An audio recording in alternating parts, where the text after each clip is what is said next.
Baik, saudara dikasih oleh Tuhan Yesus Kristus, di minggu sore hari ini kita akan membahas firman Tuhan yang amat dan sangat penting dan berguna, saudara, dan juga bagi semua orang yang ingin menjadi seorang pemimpin yang sukses dan berhasil,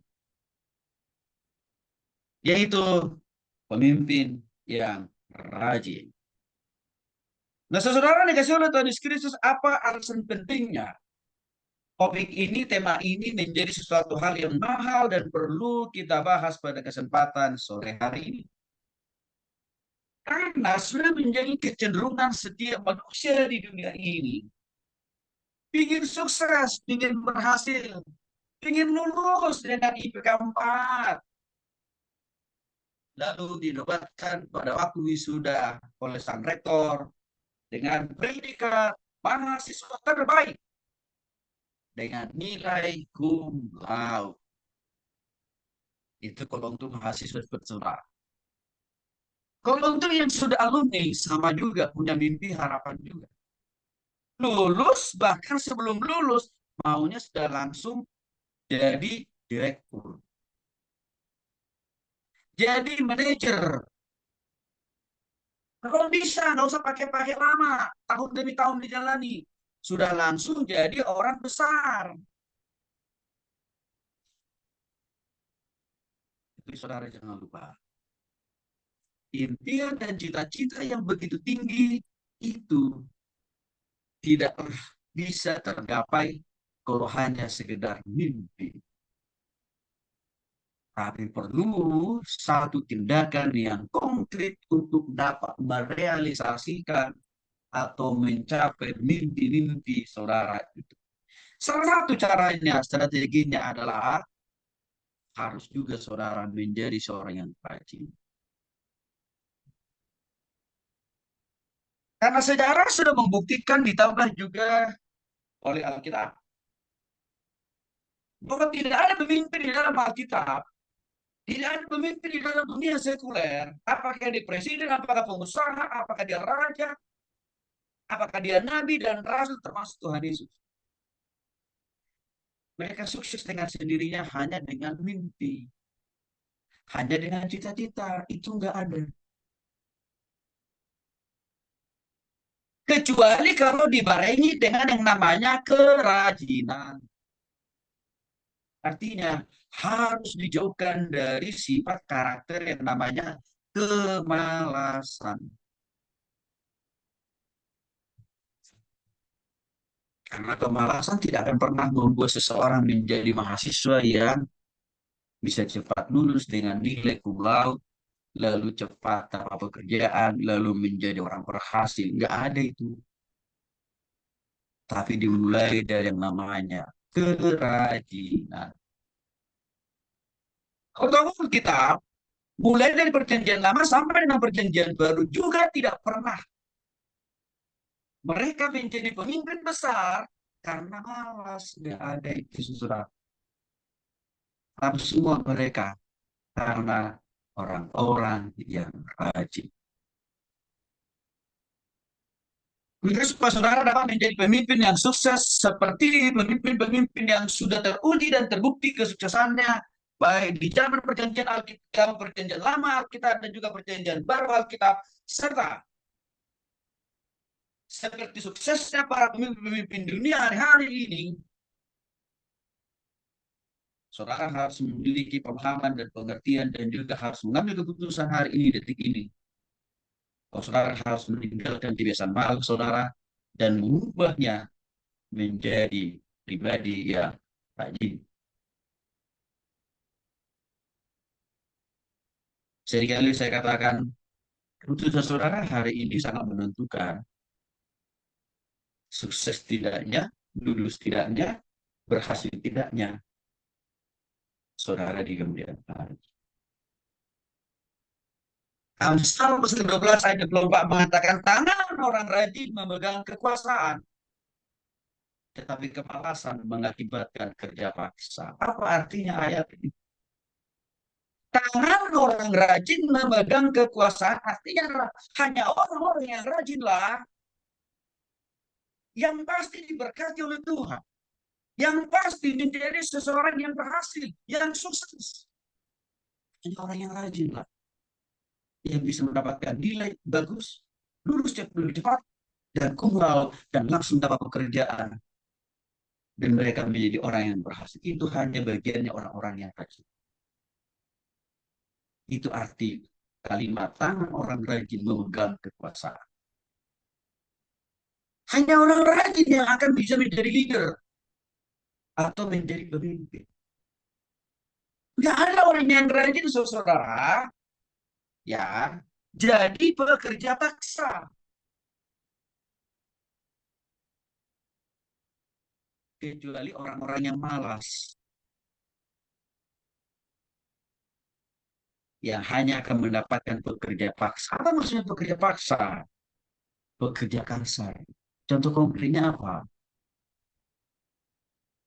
Pemulung, tukang pemungut sampah, itu. Dan itu ada di sekitar kita hari-hari ini. Kenapa? Karena mereka mungkin dulu waktu masa muda seperti saudara, tidak pernah serius dan sungguh-sungguh mengambil keputusan untuk menjadi orang yang rajin. Maka waktu itu saudara dikasih oleh Tuhan Yesus Kristus. Saya mau jelaskan dulu kepada saudara definisi daripada kata rajin dan perbandingannya dengan kata malas. Menurut Kamus Besar Bahasa Indonesia, rajin artinya orang yang suka. Ini saudara perlu garis bawahi ini kata suka. Suka itu artinya apa? Senang, rindu, bahagia. Juga suka itu artinya apa? Semangat.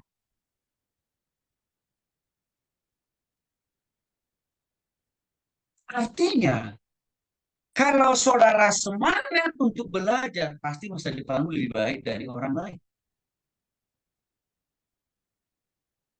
Saudara semangat melakukan tugas tanggung jawab saudara, pasti masa depanmu akan lebih cemerlang dibanding daripada sekian banyak orang yang malas. Suka. Makanya bila dikatakan di sini, arti kata rajin itu orang yang suka bekerja atau suka belajar, atau orang yang telah sungguh-sungguh, selalu sungguh-sungguh, selalu suka, artinya kan sungguh-sungguh itu selalu senang. Belajar, bekerja, berusaha, mencari, menambahkan sesuatu, pengetahuannya, keterampilan, keahlian, dan pengalaman di dalam dirinya, dan juga dalam diri orang-orang yang dipimpin. Apa itu? Pun apapun itu bentuk dan wujudnya. Pahami tadi. Ada kata suka. Maka kalau saudara sudah tidak suka, tidak suka berarti kan malas. Tidak suka baca buku, tidak suka kuliah, tidak suka belajar, tidak suka mengerjakan tugas, tidak suka beribadah seperti ini. Ya sudah, saudara ya, keputusan saudara itulah yang akan menentukan nasib saudara di kemudian hari. Tapi sebaliknya kalau saudara menyukai ibadah ini, dengan selalu rajin ikut ibadah ini, saudara suka apa namanya mendengarkan firman Tuhan, membaca firman Tuhan dan suka melakukannya, suka belajar, suka kuliah, sudah. Sukses itu sudah sangat dekat dengan saudara. Keberhasilan itu sedang menanti saudara. Sedangkan kata malas menurut Kamus Besar Bahasa Indonesia adalah tidak mau bekerja alias tidak suka. Jadi kata rajin itu suka, kata prinsipnya. Sedangkan malas itu tidak suka, alias apa? Malas. Belajar, berdoa, baca Alkitab, ibadah, ya, kuliah, mengerjakan tugas, bekerja. Bahkan kata malas itu sama dengan juga artinya apa? Enggan, ya, atau tidak suka, atau tidak bernafsu, atau tidak semangat melakukan hal yang benar, melakukan hal yang penting dan berguna buat saudara hari ini dan juga di masa yang. Jadi kalau karakteristiknya kalau kita lihat, ya malas itu adalah kebalikan dari rajin. Lalu apa arti kata malas menurut Alkitab? Malas dalam Alkitab terkadang bukan hanya berdiam diri saja, melainkan tidak mau melakukan apa yang harus dikerjakan dan mengerjakan apa yang harus dikerjakan. Sebab malas. Artinya maksudnya begini, saudara. Kita sudah tahu firman Tuhan katakan malas itu dosa. Udah tahu itu, tapi tetap aja malas. Kita sudah tahu bahwa firman Tuhan mengatakan kalau tidak berdoa, pasti tidak diberkati Tuhan gitu. Tapi tetap aja malas berdoa. Bahkan saudara sudah tahu, kalau saudara malas kuliah, malas mengerjakan tugas, malas melakukan apapun yang benar, ya pasti masa depannya akan buruk, ya akan hancur kira-kira begitu. Tapi masih toh juga banyak orang hidup di dalam kemalasan. Bahkan menurut kitab Ibrani yang ditulis oleh Rasul Paulus, ya kemalasan itu sama dengan artinya tidak melakukan apa yang harus dilakukan sesuai dengan fungsi dan perannya sebagai orang percaya. Contoh, sudah kita tahu jadi mahasiswa itu supaya lulus harus rajin kuliah, harus rajin mengerjakan tugas, kan gitu.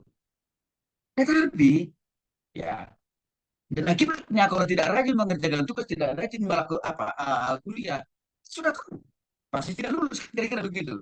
Tapi masih tahu juga ada di antara saudara yang tidak mau melakukan itu.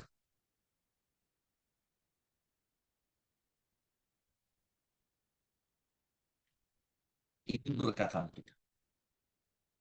Saudara dikasih Tuhan Yesus Kristus malas dalam arti secara Alkitab memiliki arti lain juga, makna lain juga, yaitu lamban. Maksudnya apa? Lemah berpikir, lamban bertindak, lamban berkomunikasi, dan juga lamban melakukan segala sesuatu. Dan malas itu juga sama dengan artinya apa? Cepat bosan.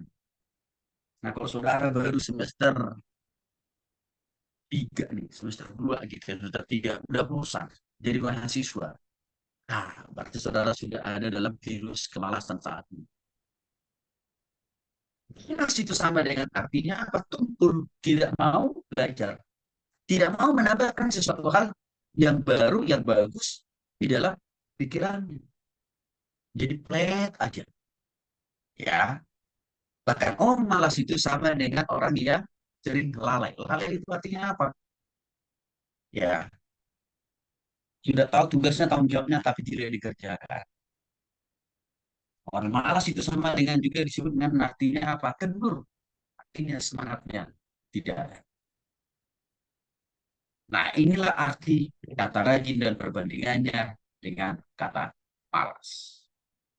Nah, saudara Yesus Kristus, maka dapat kita simpulkan sementara apa yang dimaksud dengan kemalasan adalah pembinasaan kesempatan dan membunuh jiwa secara diam-diam, di mana malas itu tidak pernah ngomong, tidak pernah teriak, tidak pernah ribut, tapi kalau saudara dikuasai, dikendalikan, dan diperas oleh virus kemalasan itu, yakinlah kegagalan dan kehancuran, kesusahan dan kemiskinan pasti akan menjadi bagian hidup dari seseorang pemalas. Sebenarnya, pemalasan adalah pembinasaan. Apa arti kata pembinasaan? Penghancuran. Artinya, kalau saudara malas berdoa, malas baca Alkitab, malas belajar, malas ibadah, malas mengerjakan tugas, berarti engkau sedang menghancurkan hidupmu dan masa depanmu.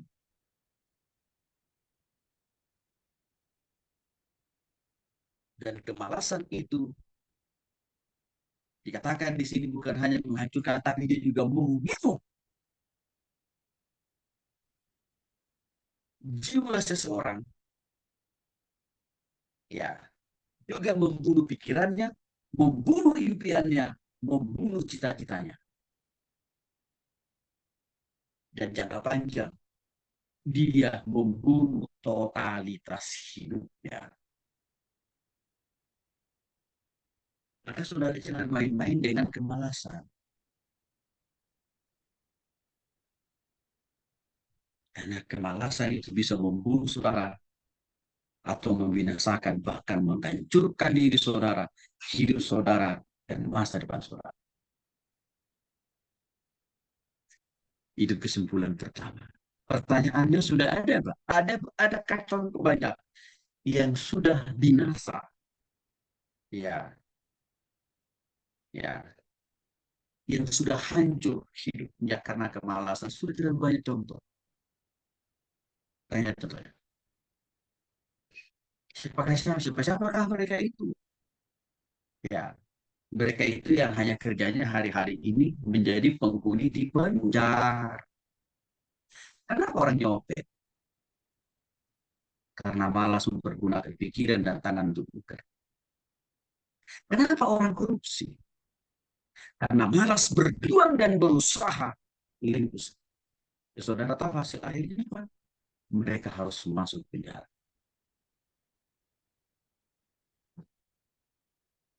Contoh dalam konteks mahasiswa, bahwa kemalasan itu membinasakan studi masa depan saudara, itu sudah cukup banyak contohnya. Ya, dengan apa? Baru semester satu aja udah nggak lulus dia. Baru tingkat satu, berarti semester satu dan tiga di jalanan sudah DO. Dan akibatnya saudara apa? Tidak bisa melanjutkan studi. Kesimpulan yang kedua, kemalasan adalah perubahan tidak akan terjadi dengan kemalasan, tapi kesuksesan akan selalu berbanding lurus dengan kerja keras dan cerdas. Artinya saudara yang dikasih oleh Tuhan Yesus Kristus,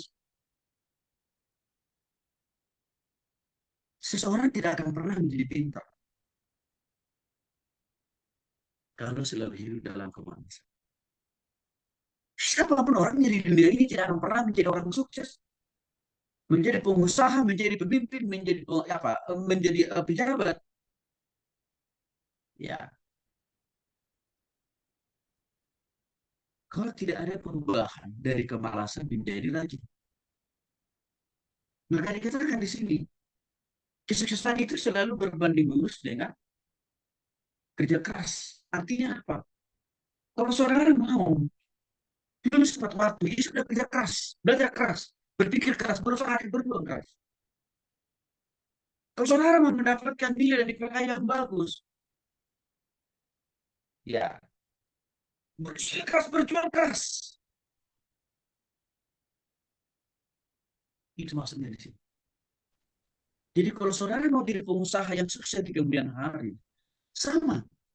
Putuskan hari ini, saat ini, ya, untuk menjadi seorang pribadi yang mau bekerja keras dan berusaha keras, alias hilangkan kebiasaan malas. Yang ketiga, kemalasan hanya membuahkan penyesalan di masa depan, dan kemalasan akan meniadakan peluang-peluang sukses di kemudian hari. Apa artinya kalimat ini? Kemalasan akan membuahkan penyesalan. Saudara dikasih oleh Tuhan Yesus Kristus,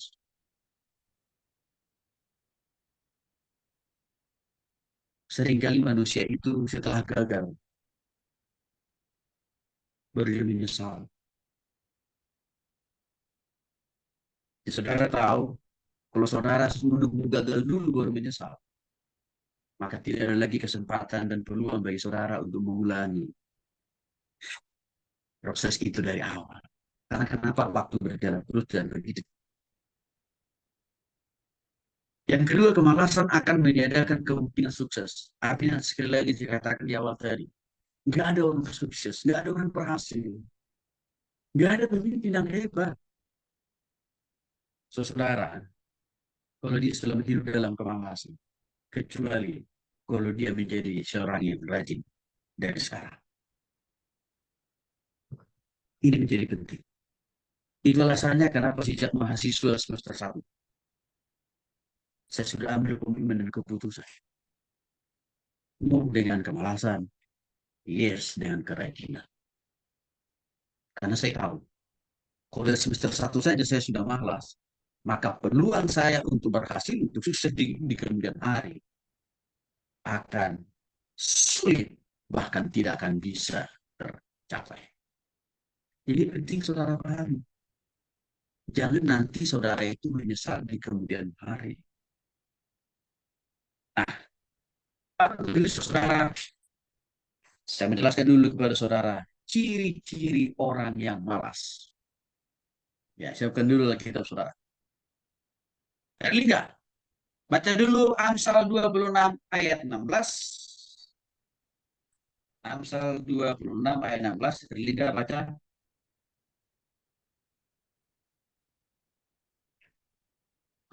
Dari Amsal pasal 26 ayat 16. Nanti kita saudara bisa paham. Ya, jadi ini ciri-ciri orang yang malas. Yang harus saudara jauhi. Ya, Amsal 26 ayat 16. Bentar, Pak. Langsung. Si pemalas menganggap dirinya lebih bijak dari bijaksana. Baik. Si pemalas menganggap dirinya lebih bijak. Apa artinya ini? Orang ciri orang malas itu saudaraku. Yang pertama adalah sokoi orangnya. Apa maksudnya Pak Tony sokoi? Sok tahu atau sok tahu. Karena dia selalu menganggap dirinya hebat, pinter, cerdas. Padahal bodohnya minta. Maka saudara harus menjauhkan diri dari cara berpikir sok tahu.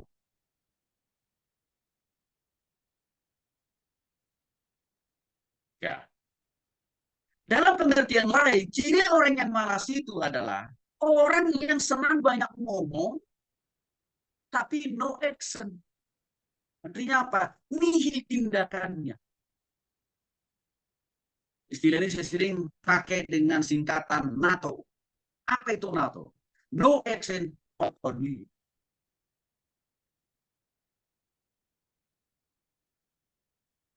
Ini ciri orang yang malas. Biasanya kalau dalam forum-forum rapat panitia, tipe orang pemalas seperti ini adalah hanya bisa jago ngomong, hanya bisa kasih banyak ide, tetapi tidak satu pun ide ataupun juga omongannya bisa dipraktekin. Karena kenapa? Karena malas. Maka jauhkan sifat yang pertama ini dari saudara. Ya, itu tadi terlalu banyak omong tapi tidak melakukan, tidak mengerjakan apa yang menjadi tugas dan tanggung jawab. Orang ini kalau ditanya, ya, kalau kamu mau lulus bisa berapa tahun targetmu? Wah, 3,5 tahun, cepat sekali jawabnya, nggak mikir dia. Tapi setelah memulai perkuliahan semester 1 dan nggak kelihatan lagi dia. Langsung saudara hindari menjadi orang yang terlalu banyak ngomong.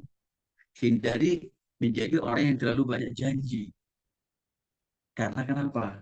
Karena berpotensi nanti saudara hanya janji-janji manis. Terlalu banyak ngomong, tapi minim bekerja, minim belajar, minim berbuat, minim bertindak. Dan Tuhan tidak suka orang yang yang hanya cuma ngomong, tapi tidak bisa banyak bekerja, berbuat, dan berkarya. Ini ciri yang pertama. Ciri yang kedua, saudara. Ya, baik, siapkan dulu Alkitabnya. Rowley. Amsal 18 ayat 9. Rowley yang baca ya. Amsal 18 ayat yang ke-9. Ciri kedua, orang yang malas. Orang yang Orang yang bermalas-malas dalam bermalas-malas dalam pekerjaannya mudah menjadi si perusak. perusak. Baik. Orang yang bermalas-malas dalam pekerjaannya sudah menjadi saudara dari si perusak. Saudara tahu, yang suka merusak itu adalah pekerjaannya si iblis. Sekali lagi ya. Yang suka merusak itu adalah pekerjaannya si iblis. Si iblis itu sama dengan artinya iblis ya, jangan bingung. Artinya orang yang malas itu adalah saudara dekat dari yang namanya sibolis atau iblis. Jadi dari Amsal pasal 18 ayat 9 kita dapat simpulkan ciri kedua orang yang malas adalah orang yang tidak suka bekerja atau tidak suka belajar atau tidak tekun melakukan segala sesuatu yang sudah ditugaskan kepadanya. Contoh, saya sudah berkali-kali singgung di awal tadi. Saudara kan sudah dibiayai oleh orang tua saudara kan merantau di Pulau Jawa dengan tujuan supaya saudara full mikirin pelajaran dan perkuliahannya. Lalu saudara juga dibayari uang kos, uang kuliah, uang makan. Kan saudara-saudara difasilitasi orang tua saudara. Tapi saudara tidak melakukan tanggung jawab saudara, yaitu apa? Tidak mau belajar, tidak mau kuliah, tidak mau hadir kuliah, tidak mau datang ke kampus dengan tekun dan konsisten. Ini adalah ciri orang malas, saudara. Maka sekali lagi, Amsal pasal 18 mengingatkan orang yang bermalas-malas dalam pekerjaannya menjadi saudara dari si perusahaan. Itu yang saya katakan tadi. Orang yang malas, mahasiswa yang malas, ya, seorang yang malas itu saudara dekat dari si iblis itu. Bukan saudara dari Tuhan, itu bukan saudara. Nah, sudah barang tentu saudara, maka mulai hari ini karena dikatakan bahwa si perusak itulah karya pekerjaan dari si iblis, maka jauhkanlah dirimu dari kebiasaan malas supaya saudara tidak menjadi 11-12 dengan si iblis itu sendiri. Orang yang malas, saudara, adalah seseorang yang sedang dilanda, dikuasai, bahkan dikendalikan dan diperang oleh si iblis atau iblis untuk tidak suka belajar, tidak suka bekerja, tidak suka melakukan tugasnya dengan baik. Ini ciri kedua orang yang malas. Jadi jangan saudara menganggap bahwa malas itu sesuatu yang biasa, bisa membahayakan. Bahkan lebih berbahaya, ya, kemalasan ini dari virus kemalasan ini daripada COVID-19. Saudara tahu, COVID-19 sudah ditemukan vaksinnya. Dan karena itu kita sudah divaksin 1, 2, 3, kan begitu. Dan akhirnya kita boleh melewati masa pandemi.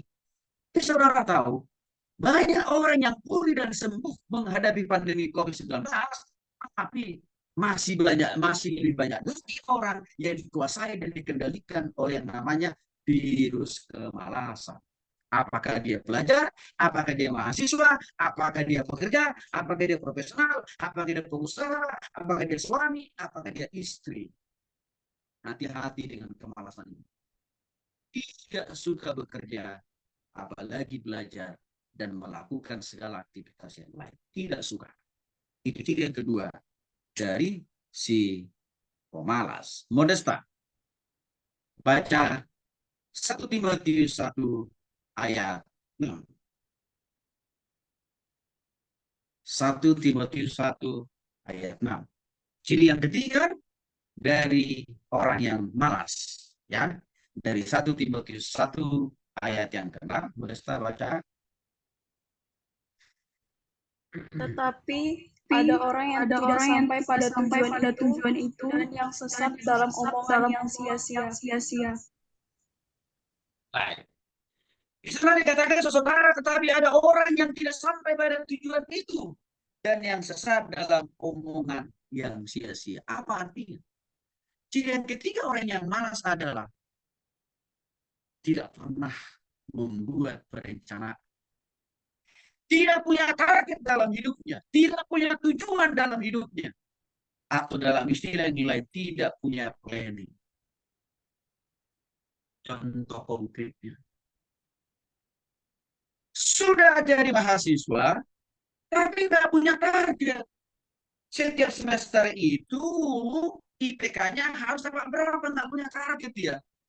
Udah yang penting status saya jadi mahasiswa.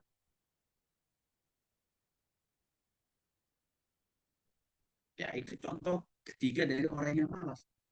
Tidak punya perencanaan, artinya tidak punya target. Sudah datang dari kampung, merantau di Pulau Jawa, lalu mendaftar dari mahasiswa, tapi tidak punya rencana. Setiap semester itu mau dapatkan IPK berapa. Dan lulus itu harus tahun berapa, semester berapa. Nggak punya dia. Maka dikatakan di sini tidak ada orang yang tidak sampai pada tujuan itu. Dan yang sesat dalam omongan yang sia-sia. Saya jadi ingat tetangga saya dulu di kampung, saudara. Saya waktu itu masih SD. Saya punya tetangga, ya, dia dikuliahi oleh orang tuanya kuliah di Pulau Jawa. Ya. Dan waktu itu, saudara, dia nggak pernah kasih laporan ke orang tuanya. Berapa IPK dia setiap semester. Sampai akhirnya orang ini menyelesaikan, sampai akhirnya orang ini, ya 11 tahun menyelesaikan kuliah di sana. 11 tahun itu saudara bayangin. Sudah 11 tahun pun nggak lulus-lulus, saudara. Nah, waktu itu saya berpikir sebagai seorang anak SD, apakah memang jadi mahasiswa itu kok begitu lama ya? Itu ada pikiran saya waktu itu. Kok sampai 11 tahun? Nggak lulus-lulus gitu kira. Dan saudara itu apa yang terjadi? Dia di di kampus di mana dia kuliah. Dan akibatnya apa? Dia pulang kampung. Dan akhirnya dia menjadi tani. Kenapa itu terjadi, saudara? Karena dia tidak punya perencanaan, tidak punya target setiap semester, setiap tahun dalam studinya dan masa depan. Maka untuk itu, saudara, pastikan saudara harus punya target semester kemarin berapa IPK saudara, berapa yang lulus dan berapa yang tidak lulus. Lalu saudara masuk semester baru lagi sekarang ini targetkan. Ya, saudara harus punya IPK berapa dan tahun berapa saudara harus supaya saudara terhindar dari ciri orang yang malas. Sama juga seseorang. Seorang orang tua yang tidak punya perencanaan dalam pekerjaannya, dalam usahanya, dalam bisnisnya. Yang penting sudah jadi orang tua. Atau dia pakai istilah yang penting saya sudah hidup, yang penting saya masih hidup.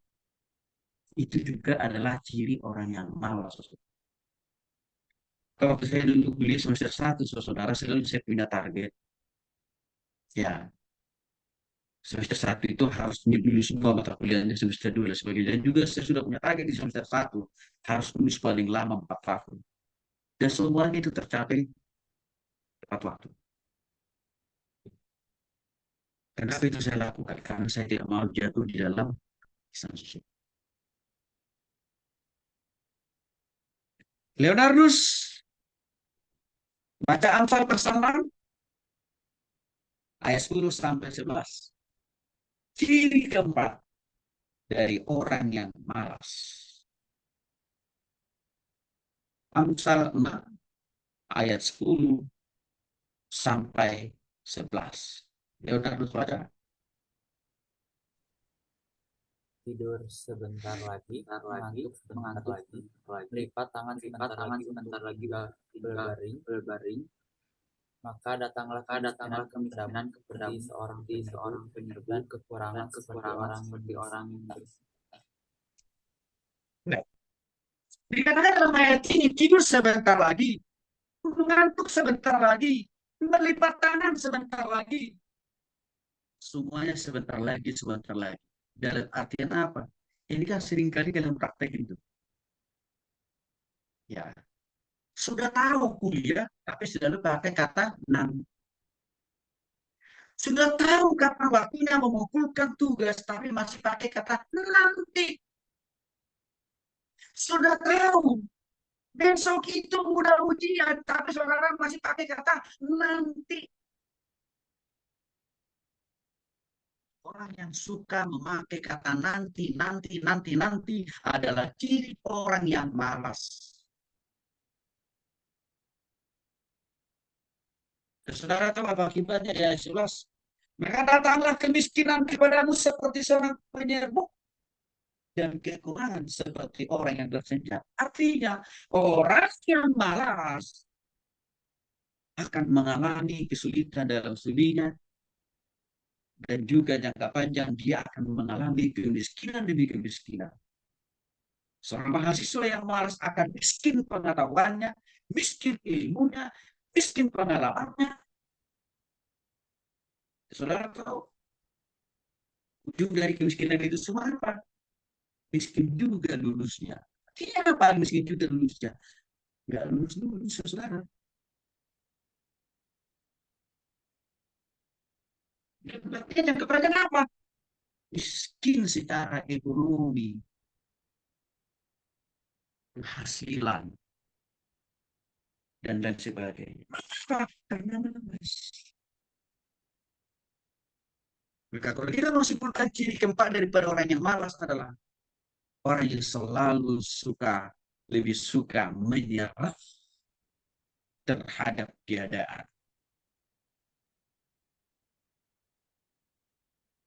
Itu ciri keempat dari orang yang malas. Karena selalu pakai kata nanti. Atau pakai istilah apa? Kapan-kapan. Kalau saudara sering memakai kata nanti, kapan-kapan, pertanyaannya, mulai dari mana? Mulai dari kapan saudara akan menjadi orang yang rajin? Mulai dari kapan saudara akan menjadi orang yang berhasil? Dikatakanlah rajin dan berhasil karena saudara sedang selalu memakai kata nanti, kapan, kapan aja.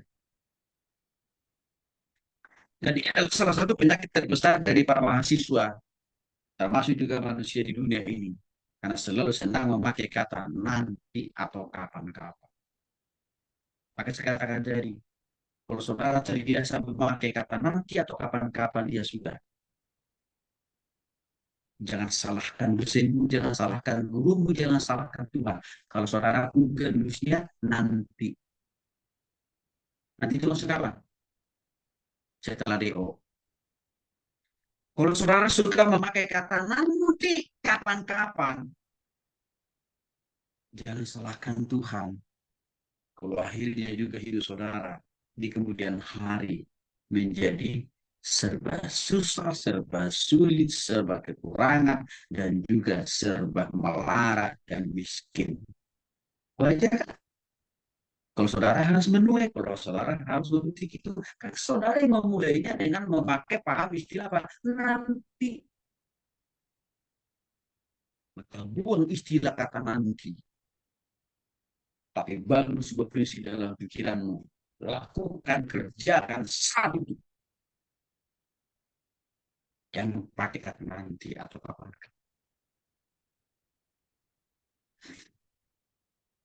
Saudara, makna lain daripada ciri yang keempat orang yang malas ini selalu menyerah. Artinya apa, saudara? Ya, tidak berani menghadapi risiko. Tidak berani menghadapi tugas dan tanggung jawab. Saya sering katakan kepada saudara, sebagai saudara bertambah umur, jangan berharap, jangan bermimpi tantangan dalam studimu, dalam hidupmu makin sulit, makin mudah. Enggak ada itu. Karena kan umur saudara kan bertambah. Pertambahan umur itu pasti juga akan diimbangi dengan apa? Bertambahnya tantangan, masalah, dan pergumulan. Maka dengan demikian, jangan menjadi orang yang mudah menyerah. Semakin bertambah senior saudara, semakin bertambah tinggi statistik saudara, jangan makin bertambah mudah menyerah. Mengapa? Karena banyak tantangan, persoalan, pergumulan saudara hadapi, itu justru sesuatu hal yang positif. Kalau makin bertambah susah, karena saudara juga sudah dikasih oleh Tuhan makin bertambah semester, makin bertambah semester kan, maka jangan menyerah.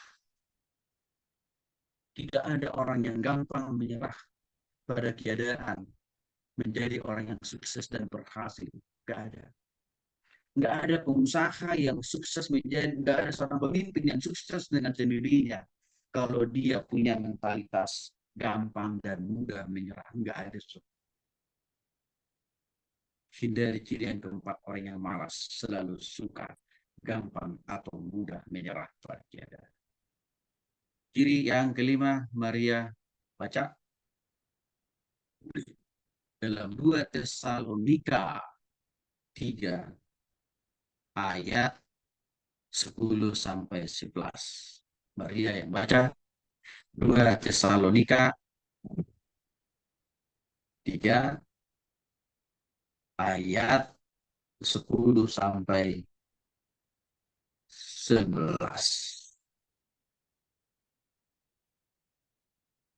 Oke. Baik, ada yang lain yang sudah mendapatkan, boleh. Silakan. Ada yang lain yang sudah lebih dulu mendapatkan, boleh dibaca 2 Tesalonika 3 ayat 10-11. 2 Tesalonika 3 ayat 11. Sebab juga waktu kami berada di antara kamu, kami memberi peringatan ini kepada kamu, jika seorang tidak mau bekerja, ia makan. Ayat 11, kami katakan ini karena kami dengar bahwa ada orang yang tidak terdirinya dan tidak bekerja, melainkan sibuk dengan hal-hal yang tidak berguna. Baik. Ini yang kelima, dari orang yang malas adalah tidak mampu membuat perencanaan dengan baik. Tetapi firman tadi dari 2 Tesalonika 3-11. Sebab juga waktu kami berada di antara kamu, kami memberi peringatan ini kepada kamu, jika seorang tidak mau bekerja, janganlah ia makan. Artinya begini saudara, kalau saudara malas belajar, malas berpikir, malas ibadah, malas berdoa, malas baca firman, malas mempraktekkan firman Tuhan, malas kuliah. Dikatakan di sini saudara, ya wajar kalau nanti di kemudian hari saudara akan sulit dapat pekerjaan.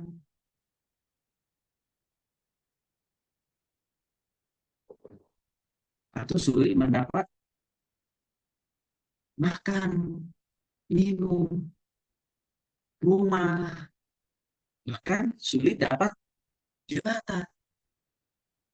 Karena kenapa? Karena malas.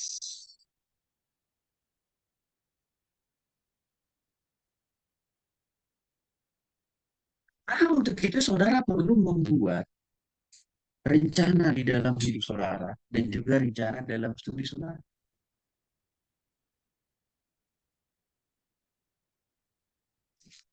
Maka ada peribahasa yang mengatakan begini, saudara. Ya, berakit-rakit ke hulu, bersenang-senang kemudian. Artinya apa? Sesuatu hal yang wajar kalau waktu menjadi mahasiswa, kalau waktu menjadi pelajar, kita harus berjuang keras, berusaha keras. Karena apa? Impact atau dampak dari perjuangan saudara. Kerja keras saudara pasti akan membuahkan, akan menghasilkan kesuksesan dan keberhasilan. Kata di situlah. Perlu kita berjuang, perlu kita berusaha sejak dini. Ada satu moto yang selalu saya taruh dalam hati dan pikiran saya dulu waktu jadi mahasiswa S1 seperti saudara. Saya lahir dan besar di kampung.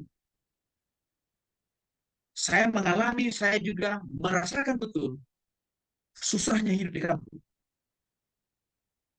Makan tidak makan, minum tidak minum, minum tidak minum. Bahkan saudara, saya mengalami betul juga susahnya untuk sekolah. Karena waktu itu saya sekolah, itu sekolah dari rumah saya itu jauh, saudara.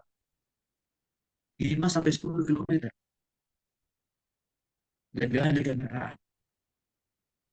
Pulang dari sekolah, tidak ada waktu untuk tidur siang. Tapi saudara tahu, pulang dari sekolah itu bukan pulangnya ke rumah, tapi pulangnya ke sawah.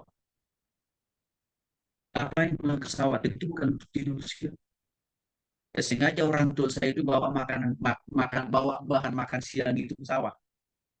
Tujuannya apa? Kalau pulang ke sekolah langsung ke sawah cepat-cepat, belum dapat makan. Tapi saudara tahu, kalau kami sudah selesai makan di sawah, tidak langsung pulang ke rumah, lalu langsung tidur ke rumah, enggak. Langsung ikut nyampur di sawah. Itu saya taruh di hati dan pikiran saya waktu saya kuliah seperti saudara di Jakarta. Tahun 90, iya. Maka saya rekam, saya ingat baik-baik itu dan saya jadikan itu menjadi pendorong. Nah, saya nggak mau lagi menjadi, ya, saya nggak mau lagi bertani seperti dulu. Saya nggak mau lagi mengalami kesusahan dan kesulitan seperti dulu makan, minum, bahkan juga beli pakaian.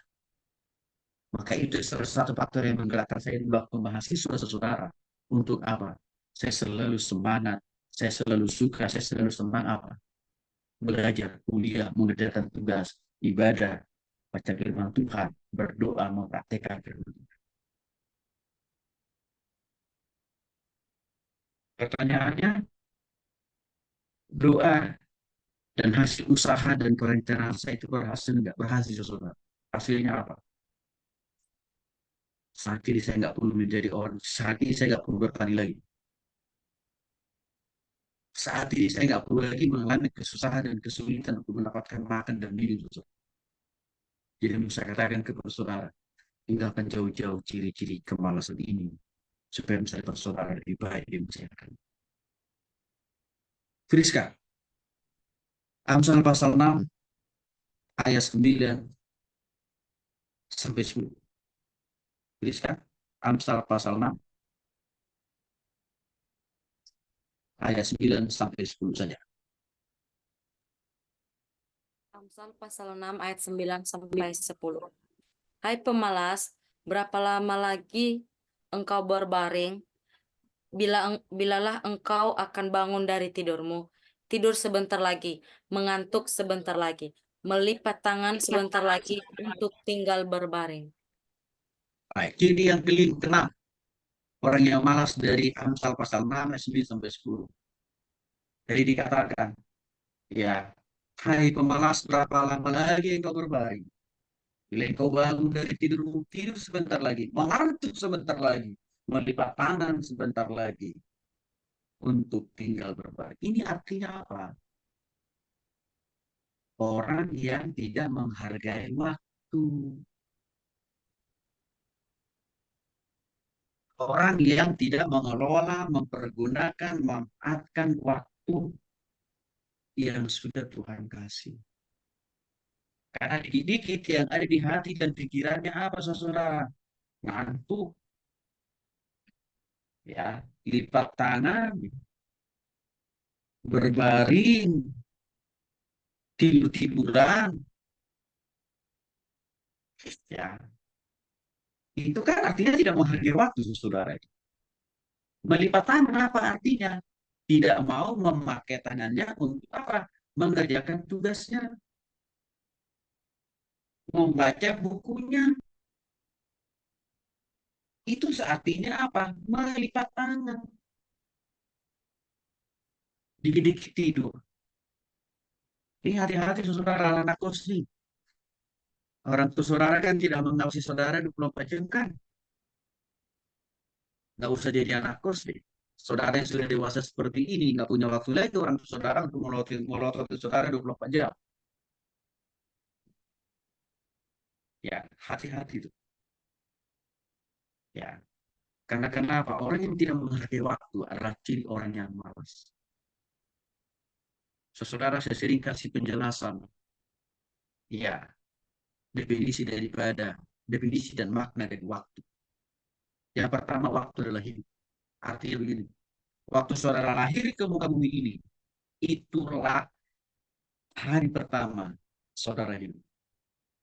Maka waktu Tuhan memanggil saya saudara dari dunia ini, itu adalah akhir dari kehidupan saudara. Artinya apa? Kalau saudara mempergunakan kesempatan hidup di dunia ini malas-malas, ya sudah, berarti kesempatan hidup saudara sudah terbuang sia-sia. Makna dan arti yang kedua dari waktu adalah peluang. Sekali lagi, waktu saudara lahir ke dunia ini, itu adalah awal mula peluang saudara mencapai, mencari, mengerjakan, dan bahkan juga mempersiapkan diri saudara menjadi orang yang akan berhasil di kemudian hari. Lalu kalau saudara dipanggil oleh Tuhan dalam usia 100 tahun, itulah akhir daripada peluang atau kesempatan saudara untuk meraih prestasi yang lebih besar. Maka implikasi saudara tahu, 1 detik saudara malas, berarti akan melahirkan kemalasan yang kedua menjadi 1 menit. Dari 1 menit saudara malas, berarti saudara nanti akan didorong lagi untuk malas menjadi 1 jam, bahkan menjadi 1 hari, 1 minggu, 1 bulan, 1 tahun. Implikasinya, kalau saudara malas memanfaatkan hidup saudara, ya berarti kesempatan saudara menjadi orang sukses, menjadi orang berhasil, menjadi pemimpin atau menjadi leader, menjadi pengusaha, akan terbuang sia-sia. Yang terakhir, arti dan makna dari waktu adalah pertanggungjawaban. Waktu saudara lahir di dunia ini, itulah awal mula saudara harus mempertanggungjawabkan diri saudara. Dan waktu Tuhan memanggil saudara, itulah akhir daripada pertanggungjawaban yang harus saudara pertanggungjawabkan kepada. Apa arti? Setiap detik, menit, jam, hari, minggu, bulan, dan tahun, Tuhan selalu mencatat seberapa banyak waktu yang sudah yang sudah saudara pergunakan itu. Saudara manfaatkan dengan belajar sungguh-sungguh, berdoa sungguh-sungguh, ibadah sungguh-sungguh, melayani sungguh-sungguh, kuliah sungguh-sungguh, dan juga kalau saudara sudah bisa bekerja sungguh-sungguh, berusaha, berbisnis, berkarir dengan sungguh-sungguh. Tuhan akan minta pertanggungjawaban kepada saudara dengan waktu yang Tuhan berikan kepada saudara.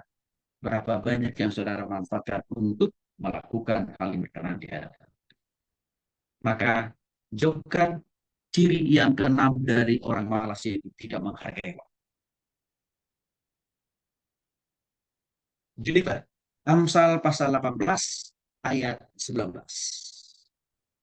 Amsal 18 ayat 19, ya, yang dibaca, ciri yang ketujuh dari orang malas.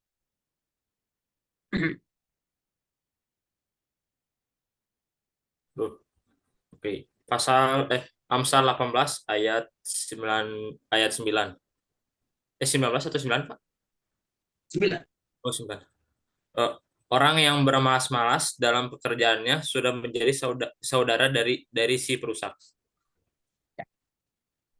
Ciri orang yang malas yang ketujuh adalah tidak tuntas dalam menyelesaikan, dalam menuntaskan, dalam mengerjakan pekerjaannya, tugasnya, dan tanggung jawab. Dia suka menunda-nunda. Itu ciri yang ketujuh dari orang malas. Tidak tuntas dalam menyelesaikan pekerjaannya, tugasnya, dan tanggung jawab. Contoh, Jadi D3 kan 3 tahun. Tapi nggak tuntas menyelesaikannya sampai lulus D3. Jadi S1 kan 4 tahun. Tapi nggak clear, nggak selesai. Tahun. Kenapa? Karena malas. Akibatnya apa? Karena suka menunda-nunda.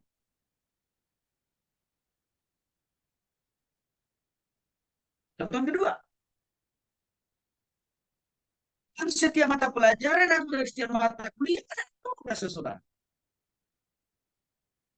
Tapi saudara tidak pernah tuntas mengerjakan tugas-tugas itu. Tidak pernah sungguh-sungguh menyelesaikan pekerjaan PR itu, saudara. Ada dalam kategori itu, saudara. Saudara sudah menjadi saudara dari si perusak atau si pemalas. Itu siapa? Simbolis tadi, saudara. Dalam pekerjaan, saudara dikasih kepercayaan mengerjakan satu proyek. Tapi mengerjakannya pun tidak pernah selesai, tidak pernah tuntas. Kenapa? Selalu pakai kata istilah nanti atau kapan-kapan. Orang yang tidak tuntas menyelesaikan pekerjaan atau tanggung jawab atau tugas atau studinya tidak akan pernah berhasil. Tidak akan pernah berkata oleh Tuhan. Maka jauhkan diri saudara dari sifat atau ciri yang ketujuh orang yang malas tidak tuntas dalam menyelesaikan pekerjaan. Saudara dikasih oleh Tuhan Kristus, saya selalu punya prinsip dari dulu. Kalau saya ada tugas, kalau saya ada tanggung jawab, kalau saya ada tugas, ya PR itu harus saya kerjakan hari itu. Walaupun mungkin dikumpulkan baru bulan depan. Saya selalu pakai prinsip itu. Kenapa? Karena saya tidak mau menjadi orang yang malas. Yang tadi, orang malas itu adalah saudaranya simbolis, yaitu si perusak. Ini penting, saudara. Maka dengan demikian, jangan menunda-nunda pekerjaan. Jangan menunda-nunda menyelesaikan tugas. Baru mungkin baru dikumpulkan bulan depan. Jangan lupa. Kalau saudara kerjakan, kali itu, detik itu. Artinya apa? Tidak menjadi beban pikiran bagi saudara. Karena kenapa? Karena sudah saudara kerjakan. Kalau saudara kerjakan, hari itu, saat itu, detik itu. Ya, tugas itu tanggung jawab itu. Saudara siap mengerjakan pekerjaan yang lain, tugas yang lain. Maka dalam hal ini, saudara, jawabkan diri saudara dalam menuntaskan setiap pekerjaan. Jadi sekali lagi, kalau waktu masih belajar, kalau waktu jadi mahasiswa, saudara suka menunda pekerjaan alias tidak tuntas menyelesaikan tugas PR saudara, itu nanti akan menjadi kebiasaan yang buruk waktu saudara bekerja di perusahaan. Saudara akan menjadi orang yang suka menunda pekerjaan dan tanggung jawab. Dan ujungnya apa? Ya, saudara akan di PHK, akan diberhentikan oleh pihak perusahaan. Dan sulit hari-hari ini mencari pekerjaan. Ya, nah itu saudara perlu pahami itu. Ya, nah ciri yang berikutnya, ya, selalu hidup dalam perasaan takut. Amsal pasal 22 ayat yang ke-13. Takut mencoba, takut memulai, takut mengerjakan, takut menuntaskan. Itu ciri orang malas itu di atas dalam Amsal pasal 22 ayat 13. Takut. Apa-apa, langsung berpikir, kayaknya nggak bisa deh. Saudara, kalau saudara taruh itu dalam pikiran, ya sudah. Sampai Tuhan sudah tergerak kali, saudara tidak akan pernah bisa. Maka jadilah menjadi seseorang yang senang memulai, yang senang mencoba. Gagal, ya, jauh lebih baik daripada tidak mencoba. Karena dengan saudara mencoba, kan terbuka peluang besar saudara berhasil dibanding daripada gagal. Tidak ada orang sukses. Tidak ada pemimpin hebat yang kita bahkan di dunia sekuler yang tidak pernah gagal. Saya ambil contoh dari kita. Rasul Petrus pernah gagal 3 kali. Tapi waktu Petrus gagal, apakah Tuhan Yesus langsung mengambil nyawanya? Enggak. Tuhan Yesus berikan kesempatan kepada Petrus untuk bertobat dan berubah. Akhirnya apa? Rasul Petrus menjadi seorang pemimpin yang hebat dan dicatat dalam kitab dia menjadi salah satu rasul, menjadi tonggak pendiri daripada gereja mula-mula.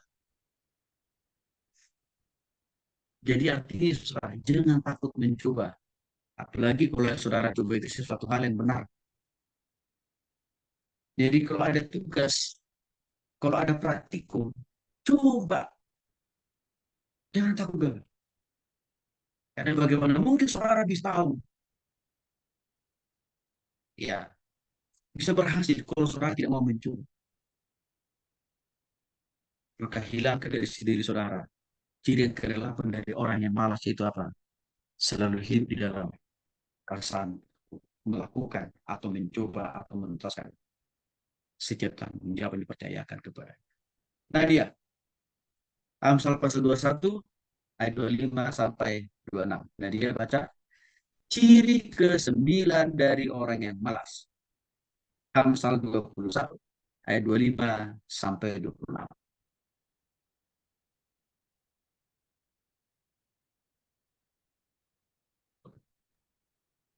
Amsal 21 ayat 25 sampai 26. Si pemalas dibunuh oleh keinginannya karena tangannya enggan bekerja. Keinginan bernafsu sepanjang hari, tetapi orang benar memberi tanpa batas. Baik. Jadi orang yang malas yang ke-9 adalah selalu hidup dalam dunia hayalan. Selalu hidup di dalam dunia mimpi. Selalu hidup di dalam dunia angan-angan. Amsal 21:5 jelas mengatakan si pemalas dibunuh oleh keinginannya karena tangannya enggan bekerja.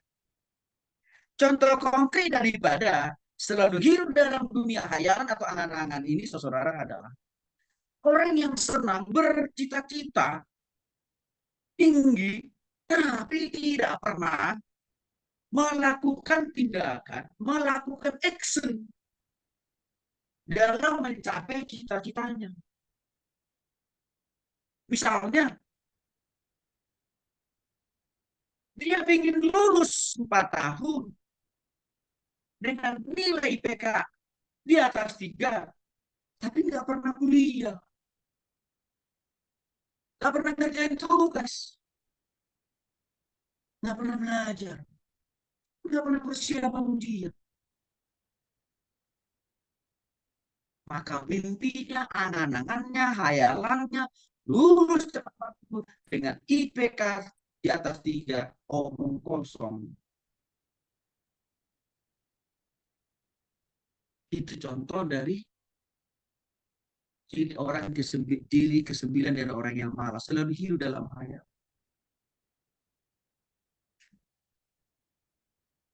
Contoh lain, dia selalu berhayal ingin suatu saat menjadi pengusaha sukses, menjadi orang kaya, punya rumah besar, punya mobil yang luar biasa bagus. Tidak pernah bekerja, tapi nggak pernah berusaha, juga nggak pernah berdoa, nggak pernah baca firman Tuhan, nggak pernah juga melayani, bahkan nggak pernah juga beribadah. Bagaimana mungkin mimpi-mimpi menjadi pengusaha, menjadi pejabat, menjadi pemimpin, punya rumah mewah, mobil bagus menjadi kenyataan? Nggak ada itu, saudara. Karena itu hanya sekedar hayalan atau angan-angan alias mimpi kosong.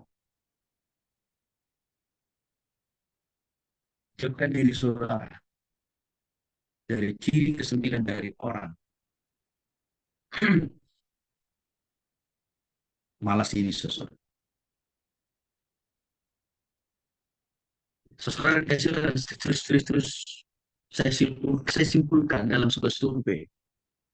yang dilakukan oleh sebuah lembaga terkemuka yang bernama Pew Institute. Mereka ini pernah melakukan survei terhadap ribuan responden. Kemudian perjalanan hidup responden itu, orang responden itu orang yang diwawancarai, dilacak perjalanan hidup mereka selama 30 tahun. Jadi mereka terus mengikuti perjalanan hidup setiap orang mereka wawancarai selama 30 tahun. Melalui data pendapatan, perjalanan hidup dari ratusan responden atau orang-orang yang diwawancara itu dilacak apakah mereka benar-benar bisa mengubah nasib mereka atau tidak. Dari ratusan ribu responden atau orang yang diwawancarai yang diikuti perjalanan hidupnya selama 30 tahun, saudara, hanya 30% orang yang berhasil mengubah nasibnya ke arah yang lebih baik atau lebih sejahtera karena berusaha untuk rajin. Ini apa? Dari 1.000 orang responden atau orang yang diwawancarai yang diikuti perjalanan hidup mereka selama 30 tahun, hanya 30 orang, 300 orang dari 1.000 orang, hanya 300 orang dari ribuan, dari 100.000 orang tadi yang berhasil meraih kesuksesan dalam studinya, dalam pekerjaannya, dalam hidupnya, dalam bisnisnya. Hanya cuma 300 orang dari 1.000 orang.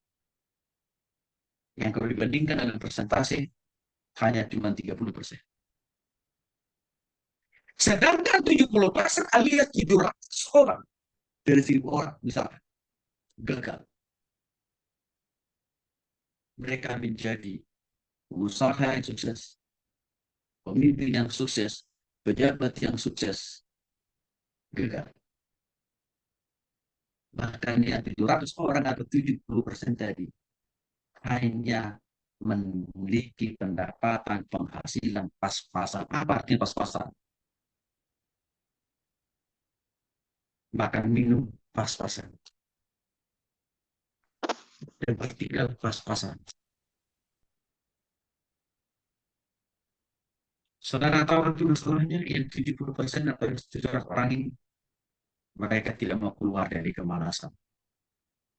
Mereka tetap nyaman memelihara hidup dalam kemalasan. Saya mau kasih contoh hasil survei ini dalam konteks mahasiswa. Dari setiap angkatan, saudara, yang sama-sama masuk kuliah dari mahasiswa sejak dari semester 1 tahun, misalkan 100 orang.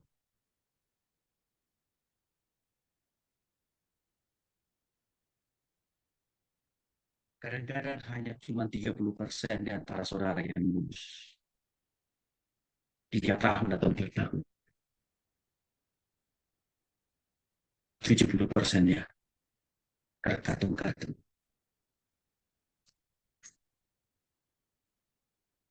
Itu terjadi kalau di mahasiswa.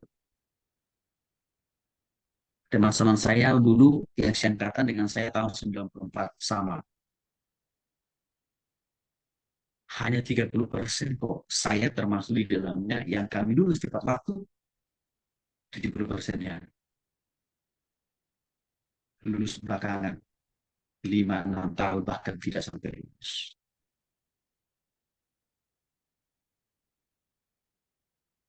Dari kami yang 30% tadi saudara juga yang berhasil mencapai karir dalam pekerjaan, dalam bisnis, dalam usaha, dalam pelayanan semakin kecil, semakin sedikit. Bahkan teman saya satu angkatan, saudara,